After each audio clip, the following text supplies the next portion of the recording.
This is the Speaking of Writers podcast. I'm Steve Richards. The book is The Possession of Alba Diaz. The author is Isabel Cañas, Mexican-American author Isabel Cañas, blazed onto the horror scene in 2022 with the Hacienda. You see that book there right behind her.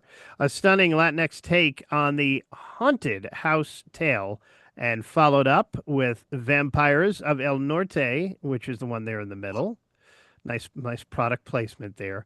An equally rich Western meets horror meets vampire novel. And now the third novel is out. The Possession of Alba Diaz. And there it is. It's a supernatural meets body horror story of demonic possession. It's set in 1765 among the silver mines of Mexico, kneading together mysticism and sorcery, the science and supernatural powers of alchemy, and the patriarchal grip of the church on mining towns. The Possession of Alba Diaz is ultimately a terrifying historical horror about the earthly and unearthly ways in which a woman's body can be possessed. Isabel Cañas is a Mexican-American speculative fiction writer after having lived in Mexico, Scotland, Egypt, Turkey, and New York City, among other places. She is settled in the beautiful Pacific Northwest, holds a doctorate in Near Eastern languages and civilizations, and writes fiction inspired by her research and her heritage. I'm happy to have for the first time Isabel Cañas join me here on the Speaking of Writers podcast. Welcome. Thank you so much. And thank you so much for that glowing introduction. I was like, who's she? Who is that person? Who's So, she? before we dive into Alba Diaz, how are you feeling with book three entering the world? I was cocky up until about yesterday. So yesterday was the outlier, but up until yesterday, I felt totally fine. I'm drafting my next book. I was in the weeds of that. I would regularly forget that my next book was coming out, and it was such a blissful state. I have two small children, one's 2.5, one's 8 months old as of yesterday, and so I'm a very busy person Mm. in in the realm of my life that is outside of writing. And then yesterday I woke up and I was like, oh my God, tomorrow. I haven't had a book out since 2023. I took a bit of a break. See aforementioned small children. And I'm rusty at this, Steve. Mhm. I'm a little nervous. I think ultimately I'm really grateful that there's an audience in whose hands this book will happily fall. It'll be a very gentle landing, but it's a piece of my heart that's going out, a piece of my soul that's going out into the world at the end of the day. And you feel a bit naked when the book finally hits the shelves. You're like, wow, okay, well, usually that's between me and my therapist, but now it's in your hands. You're checking it out with the cashier. It's a weird feeling. But I think I think tomorrow I'll feel better. But right now I'm like mid anxiety, not high anxiety, just comfortably in the middle there. What's the story behind you becoming a writer? I have never been anything but, I don't think. I remember dictating stories to my older sister. She and I are 18 months apart, and she could, like barely scribble. And I was 4 years old dictating the stories to her, like asking her to write them down. And as soon as I figured out that one sentence after another on paper made a story when I was about 10, I couldn't be stopped. It's something that I was drawn to. Um, almost obsessively from a very young age. I remember writing Lord of the Rings fan fiction when I was 12. That quickly dovetailed into more original fiction when I was 13, 14 years old. And I was simply incorrigible. I was scribbling in notebooks through geometry class in high school. I journaled obsessively and wrote poetry through college. And then in my final year of university, I decided to take a stab at writing my first novel, and I failed horrifically. And I continued to do so for several years after that. But yeah, I've never been anything but. Do you remember the very first horror story or movie that scared you so badly it stuck with you? Scared me so badly it stuck with me. Yes, actually. I remember renting the VHS of The Others, the 2001 film with Nicole Kidman, which is a gothic haunted house movie. Shocker when you've read my books that this should be in my creative DNA. But I remember checking out that movie from the library and watching it with my older sister, like lying on our tummies in our bedroom with like this tiny little TV set where you like Mm. popped in the VHS into its little whatever it was called, and I was mesmerized. I was so tense. It's a beautiful film, and I think it really showcases how much fear can and suspense can be invoked with small gestures, and that to me, and how much dread can build with lighting. And um it for me was my first entry into the Gothic, which is a genre that really impacted me quite deeply in my teens and is the reason why I write what I write today. How did it impact you in your teens? I was obsessed with Wuthering Heights, which is not a love story. It is deeply toxic, but for me, it was the gloom and the moors and the I cannot live without my life. I cannot live without my soul. Heathcliff, Heathcliff, like the yearning, the longing, the intensity of the relationship in that novel for 14-year-old little baby me. I was like, whoa, this is the pinnacle of romance. And now, as an adult looking back, I'm like, wow, that book is a horror novel. Like, Heathcliff digs up Kathy's grave and cuddles her corpse. Like this is a horror novel first and foremost. But when I after that, I remember reading Dracula at 17, and I was obsessed. I couldn't put it down. I was reading under the desk in class. I remember there was a boy in front of me in class who was like trying to get my attention, and he would later become my boyfriend. So it was kind of somebody I could have paid attention to, but I was like, shh, no, I'm reading. And he said, what are you reading? And I said, Dracula. And he was like, that's an old book. And I was like, yeah, paraphrased, it rocks. It's amazing. I remember I was living in California at the time as a kid in Orange County, which is a blazingly sunny, punishingly sunny place, honestly, for a little goth teenager. And I was entranced by the gloom and the atmosphere of these novels. It was all I wanted. And so I ran away and went to university in Scotland where there's gloom aplenty.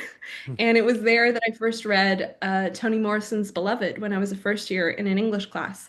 And that to me, you know, really rocked me because it showed me what the Gothic can do thematically, and it showed me how it can showcase, not just showcase voices that have been historically erased by, that have been historically marginalized, historically erased, not allowed to speak on the page, but how powerfully it can do so and center stories that have been repressed.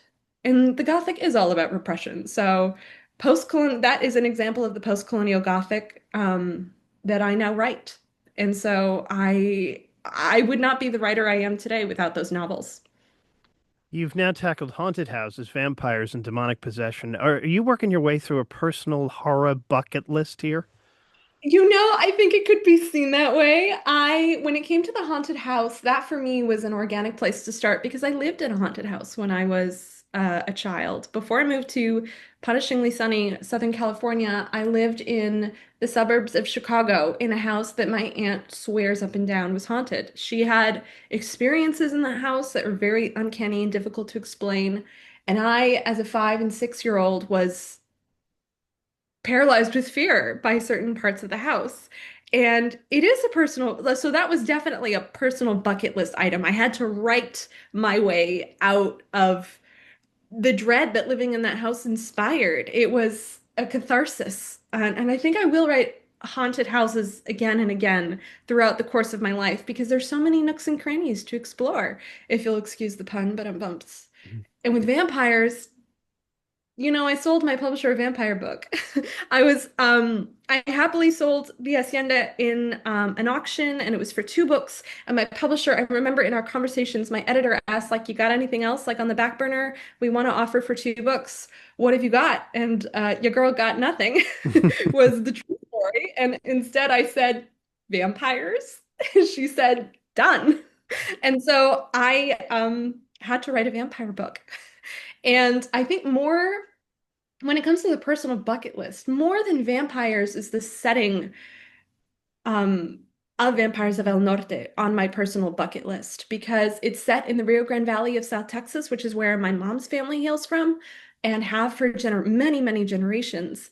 And I had created a character whose whole arc was informed by being from this place.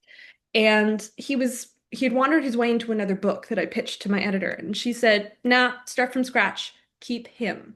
And that ended up being Nestor Duarte, one of the POV, the main character, one of the two main characters of Vampires of El Norte. His family history, his way of being, the setting of this place, is all extremely important to me because of family oral history and yeah, history period. It was really important to me. And when it came to the possession of Alba Diaz, I knew I was doomed to write a demonic possession story because it's something that frightened me very deeply when I was a kid. So you're right, I'm totally working through my personal bucket checklist with these tropes. The demonic possession comes, fear of demonic possession comes from my background as having been raised very, very, very, very Catholic. Mm. A very conservative corner of the Catholic Church called Opus Dei. And my sister, and I say this all the time because I think it's very true and very true to me as a creative person. My sister once said that she believes she and I are drawn to speculative fiction because we were raised in a speculative reality, so to speak, where angels and demons were not tropes to tick off a horror bucket list, but they were very real. And the battle between lightness and darkness was not something that was abstract, but very concrete in your daily life. And it was something you had to watch your back because the devil was always right there. There were demons who wanted to and terrible dark things that wanted to draw you off the path of the good and righteous. And if you fell, it's a very long, long, dark way to fall. And so, when you're telling this to freaking like 8-year-old, it really rewires their brain. Yeah. And so the possession of Alba Diaz is what resulted. And in this book, Isabel, it takes us to 1765. I'm going to try and get this. Zacatecas, Mexico. Plague, mines, demons, and all. What drew you to this particular time and place? So I'm a historian by training. My PhD is in literary history, and when I come at writing historical fiction with a Gothic veneer, if you will, in mind, a veneer that I overlay on the historical setting, um, I follow the money, Steve. Mm. When it comes to the Gothic, one thinks big houses, wealth disparity, class issues. And with all of those, you're looking for where the money comes from, where does it flow, and who does it drag along with it, and who does it evade. And so I knew I wanted to set this story in a silver mine because is that not a creepy, creepy little kind of place to explore? I thought it would be great fun. And silver mining was the backbone of the Spanish economy, and the Spanish Empire for many, many, many decades. And it all came from around the city of Zacatecas in Mexico. There was also a huge silver mining operation in Peru, but when it came to Nueva España, what is now Mexico, Zacatecas was the beating heart of the silver industry. There were mines around it like Fresnillo that became they boomed and they had cycles of boom and bust, so to speak, in terms of their economic rise and fall. And as a Gothic writer, as somebody who was very much drawn to this particular genre, I was immediately drawn to the cycle of boom and bust because when you have that kind of cyclical economy, you end up with two things that are critical to a Gothic atmosphere or setting for a novel. One, you have luxury, there's opulence. In the possession of Alba Diaz, Alba comes from a wealthy mining family, and in her home, there are rugs imported from Persia. There are pearls from East Asia. Zacatecas was an incredibly wealthy, cosmopolitan place. And when you study the material culture of a place like that at a time when the mines were booming, it's dripping in opulence, which is great fun because two, the bust cycle means that there were ghost towns. People who were millionaires would become paupers overnight. And that juxtaposition of rise and fall, of have and have not, is just wide open for the Gothic writer. You're like, I have to dive into this. So When it came to the particular date, 1765, one, my publisher was terrified. Like, this is so old. And I was like, ha ha ha. My dissertation is set in draws from material from the 14th century. I'm a medievalist. The 17th century, bro. That's practically yesterday. The 18th Yeah. century, bro. It's yesterday. Um, so I managed to drag them along with me because I was reading the sources and following cycles of boom and bust and trying to figure out which part of the region would have a boom moment and tie the story to that particular era. But there's a sense of precarity where the families who are wealthy by means of mining, like that of Alba's fiance Carlos, the Monterrubio family, they are they have a lot of debt. They have a lot of uncertainty in their financial foundation. There's a sense that they could lose everything overnight, and Alba kind of dangles that over Carlos when she wants to force a marriage between them, so to speak, at the beginning of the novel. And I think that that sensation it heightens the stakes for the characters. There were all sorts of natural disasters that could ruin a family, like the flooding of a mine, a collapse. These things happened all the time. An earthquake, which they happened all the time. And there was also an economic component that could ruin families. Mercury was essential for the amalgamation of silver in this period in Mexico, and that was imported predominantly from Europe, from mines in what is now, I believe, Albania or Slovenia, and Spain. The mercury mine of Almaden was critical for the silver mining enterprise in Nueva España. Peru had, I believe it had more local stores of mercury that were mined, and Mexico had some. But the entire economy was incredibly reliant on the price of mercury and how much the king, the Bourbon king back in Spain, decided to tax it. And so there is this incredibly intricate web of money that I got to kind of comb my way through, finding, like looking where it came from, looking where it led, who was pulling strings, and I set my book right in the middle of it. Elias or Elias? Elias in Spanish. Elias and Alba, they form a bond in the midst of terror here. Without giving away any spoilers, how important was it for you to root the horror in human relationships? Root the horror in human relationships. I think when we encounter horrific situations in our real life, they tighten our bonds with the people we love and the people around us who we might not even know that well. I think there is actually a very famous psychological study that was done. I believe it's called the bridge experiment, where the subjects of the study were placed on like one end of a scary bridge, like a suspension bridge. They had to cross it. And at the very end, which is very scary, and then at the end, answer questions to a researcher was asking them, and then walk off. And then a few days later, they were surveyed again about the experience. The subjects of this study, I almost said victims because I would consider myself a victim in this situation. I hate scary bridges. The subjects of the study believed that they were answering questions about how scary the experience was, but actually what was being studied was how hot they found the researcher at the end of the bridge. And it turns out that, like, with their senses so heightened and their adrenaline pumping, when they got to the end of that scary, scary bridge, they looked at the person at the end and were like, pretty cute. And so what the study showed is that when you are scared, you are more likely to find another person hot, which is a hilarious little study. That absolutely supports my writing. I think the trickiest thing about the books that I write is that there is a balance that I have to strike in between the horror elements and the romantic elements. I know I want a particular kind of relationship to build between two characters when I'm writing a novel with a romantic subplot.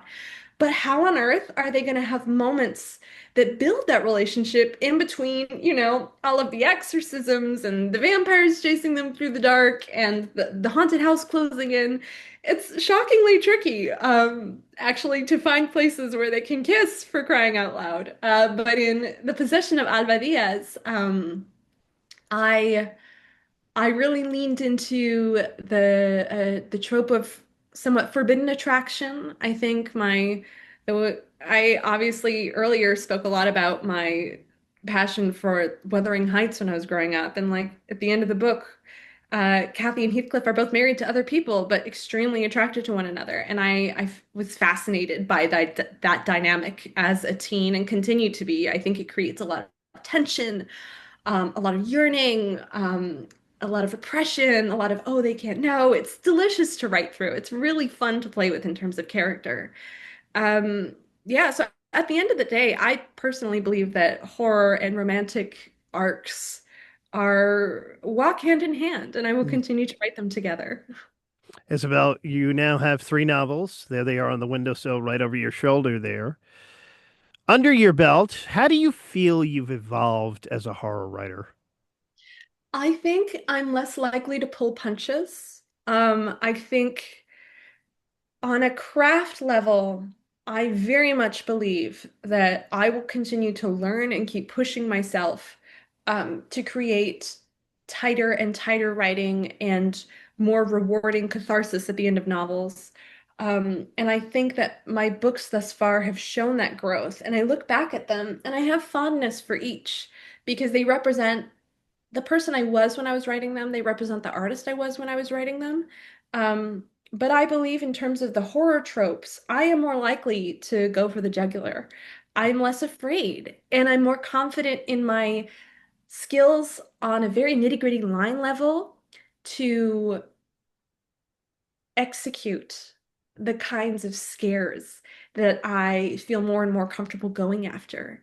And I think because my craft has improved on that very nitty-gritty line level, I feel a bit bolder in terms of tackling themes that I think have been done dirty in the past by horror novels. I have read many a horror novel that is deeply misogynistic, that where the body count of female characters just ticks up and up and up, where there's excessive brutality against the female body, where those I want to really have a stab at writing many a horror trope that I believe deserves a feminist twist, where I believe there are historically repressed voices that should be allowed to shine through, that should come to the forefront. And on a more personal level, I've experienced more horror in my life as I get older. I've gone through childbirth, some very dangerous stuff, honestly, in those experiences. And we are being forced into a world where there are many horrific elements that are rising in this country. And I think the older I get, the more my fears evolve and mature and deepen and grow. And I think that that will be reflected in my fiction for years to come. She's Isabel Cañas, the new one, the third one, The Possession of Alba Diaz. It is out now. You can connect. There it is. You can connect with Isabel Cañas. IsabelCañas.com. She's also on Instagram as well. Isabel, thank you so much for joining me. It was a pleasure. Thank you so much for having me, Steve. Thank you. And this is the Speaking of Writers podcast. Like it, share it, subscribe to it. Thanks for watching. I'm Steve Richards.